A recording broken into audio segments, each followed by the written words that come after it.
Good afternoon this Tuesday, August 9th. Grain future sharply higher today. Crop ratings Monday afternoon dropping corn back down to 58%. Good to excellent category. That puts it on par with the lowest ratings for the year. And the soybeans were down 1% back to 59%. Now keep in mind corn. Last year at this time, the week ahead of the USDA crop data from the NASS came out, the corn crop condition rating was at 61%. Now, this year, it's 58%. Why is that significant besides the fact that it's lower? Well, last year, based off of 61% ratings, they lowered the corn yield from 177 down to 174.9 bushels to the acre. Of course, later on, we got rain towards the end of August, and that caused them to increase their yield forecast later on. But this does set up a situation where yield guesses that were put out yesterday, and we'll show you those in a moment, maybe wished to be lowered a little bit. Maybe the USDA will be dropping from their 177 yield by more than a bushel, which seems to be the average guess. Let's take a look at some of the troubles we're having. This is a soil moisture percentile as of today, and it includes the rains that came over the weekend. We had a nice dose of rain here that came southern Minnesota, northern Iowa over the weekend, but still you find this trouble of all this ground, the poor ground moisture. Crop is just basically working a drought out. Now, this wouldn't be such of a big deal if the crop ratings, which are 18 states, believe it or not, there's 18 states, and 8 of them are to the east of the Mississippi, and 8 of them are to the west of the Mississippi. And of these states, there are 4 states that are top producers, right? It's Iowa's number 1, Illinois is number 2, Minnesota's number 3, Nebraska's number 4 for corn. Now let's redo this again. There are 8 states east of the Mississippi, and there are 8 states west of the Mississippi in the crop ratings data. 58% of the corn is grown west of the Mississippi for the really big producing acres. 33% is to the east. The balance is, North Dakota and such. But keep in mind, this puts heavy weight on Iowa, southern Minnesota, Nebraska, South Dakota, northeast Kansas, to produce some corn, and in Missouri, northern Missouri. So the fact that these ratings come out, they're not really weighted for their production. It gives Ohio and Indiana and Illinois, the same state-by-state strength when you do the numerical numbers. So this is something that's going to be interesting when we get to Friday's data. What is the USDA going to have? Now, here's our current weather models. This is through Tuesday. Basically, this is the GFS. You can just leave everything dry pretty much here to the west. And then here's your Mississippi. Everybody to the east gets the rain. Now, the GFS, as always, they find more rain at this afternoon. This is probably why corn came off its highs late in the day. The GFS comes out right after 1 o'clock. Isn't quite completely being established by the grain closes, but they smell the rat. But the GFS put rain here more into Minnesota and the northern part of Iowa. Again, rain fell pretty much here over the weekend. So this gave us chances, but you still got South Dakota, Nebraska, banding chances of rain. Nothing big here, but at least there's something versus the GFS. You put them side by side. GFS is on the left. Here's this area, dry. You go over to the right side here. You take the Euro, and, well, of course, what do? They give you some rain. So who's going to win? We'll see. The GFS won last weekend. That's this one here. The GFS won. And the Euro keeps trying to find rain. Look at nothing in North Dakota. The Euro, same period, big rains. Somebody's going to be big time wrong. Maybe it's a blend of the both. We will find out. So having said this about crop ratings, your average yield guesses were compiled now as of today. They're seeing, this is off of Reuters for the USDA and ASSA data. 175.9 is our average yield guess for corn. It's down from 177 in July, and obviously down from last year, which was also 177. Trend line would have been more closer to 179, so the USDA is already starting out lower than expected. But I think a lot of guys would like to redo their guesses and push it down closer towards the low of the range. It's 173 to 177.6. I think 174, similar to last year's August report, might be what we find. That's why corn is finding legs here. Soybean yield, everybody's lowering it a little bit, 51.1. Average last month was 51.5, down from last year's 51.4. This thing is so wired, we have to produce something over 50 bushels to the acre. If we produce anything at 50 or lower, you got the carryout back down to pipeline. And the beans in Nebraska and up through South Dakota and even North Dakota looking rough. They're not what they'd hoped they would be. And so this yield potential, it's questionable, and this will set off a firestorm to the beans to the upside if we end up with something at 50. So rains this weekend need to occur for a lot of areas. So let's take a look at the corn today.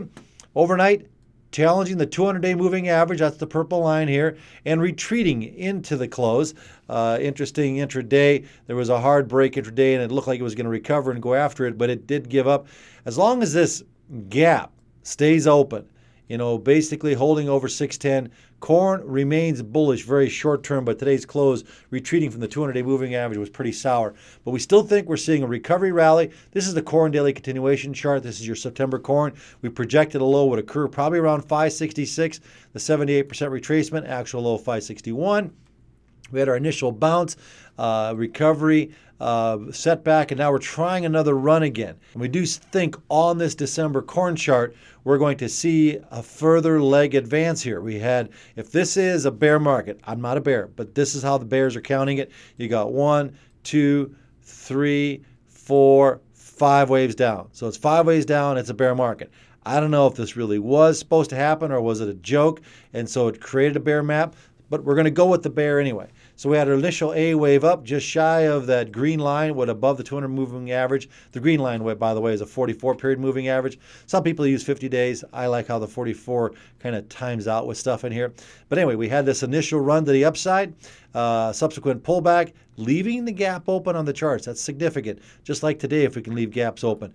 This thing should power up to something into a measured move theory. When you consider the advance that we had done here, this was 635 down to the 560 area. So there was an advance there of some 75 cents. We ought to be able to see something 650, 660, re-challenging this level on this leg up. And then, of course, the bears are going to want to take over and bury this thing. But the catch is, where is the corn yield? Is the corn yield falling apart? Are we going to have a crop below 174 bushels to the acre? Because remember, if we use about 80 million harvested acres, it's a little more than that, but just fast math, times 3 bushels to the acre go from 77 down to 74, you've got to carry out back near 1.2 billion bushels. Ladies and gentlemen, this puts corn back to $8 again. No matter what these charts want to say, it comes down to reality. But just keep in mind, that's where the bears are at now. They think this is maybe a C-wave leg. 650 is about all she gets, and then they want to kill it. Furthermore, on corn, the Euronext is getting friendly. Notice it made its low on July 6th, and unlike U.S. corn, which collapsed there into the end of July, it did not. It continues its advance. So with European corn trying to go positive moving average, and this is going to take a little time here. It's above it. This is not exactly a runaway. It's going to probably chip here for a while. But Eurex corn, if we're starting to climb again the new highs, besting the June highs, well, just tells you that Europeans are going to start coming to buy U.S. corn as they can do it this year, as they've wavered their GMO stats after the Russian war. Soybeans. Tap the purple line, as you can see the importance here of it, and close just right at it. What I find interesting is we had held the break early this week. You can just see this support, 1392, this horizontal, we call this price association value, got back above this hourly value purple line, and tonight 1420 is going to be key as it wants to try to keep moving higher. Take a look at this. This is the continuation chart. This is soybean daily. September's on here. September's on the daily continuation chart is already taking out its previous highs, and it's going to be tagging its green line. So much higher above 1535, 1540 for soybean September. You've got a bull market that wants to rocket back up to the $16 potential range. So we'll see here. Initially, we could run into some resistance now ahead of the USDA crop report, and they try to back and fill this. But we think the beans have another shot yet to the upside, with November possibly tagging as high as $15.20. That would be weather-oriented here. And the spot beans would obviously have these September contract pushing well up into the $16 range.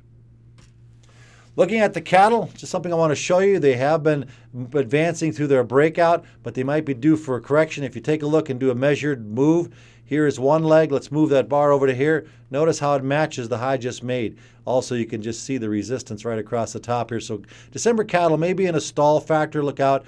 Could see some setbacks here over the course of the next week or so. Probably legs be found again in that 147 valuation before it tries another advance. But for now, we do have matched legs to the upside. This leg here matching this one. You know, they get a little overbought. The computers, these algos, they read these resistance points and then they beat on them. We'll see how that plays out. Crude oil, still have a shot towards the $85, $86 range. Got down to $87 last Friday. Our turn date is Monday, August 22nd, so it could be, on a Friday, August 19th. Intraday charts noticed after breaking down through 92.5, market rallied back to 92.5 today and fell off. So we'll see. Tomorrow's Department of Energy numbers. If we do get further notice from them that stocks are building, well, then we're going to start seeing oil continuing its descent in a bearish trend, likely scoring something in that $85 range. And that could be the October contract, or it could be the September before it expires. This is Eugene Graner with Heartland Investor Capital Management. Hope you find this information useful.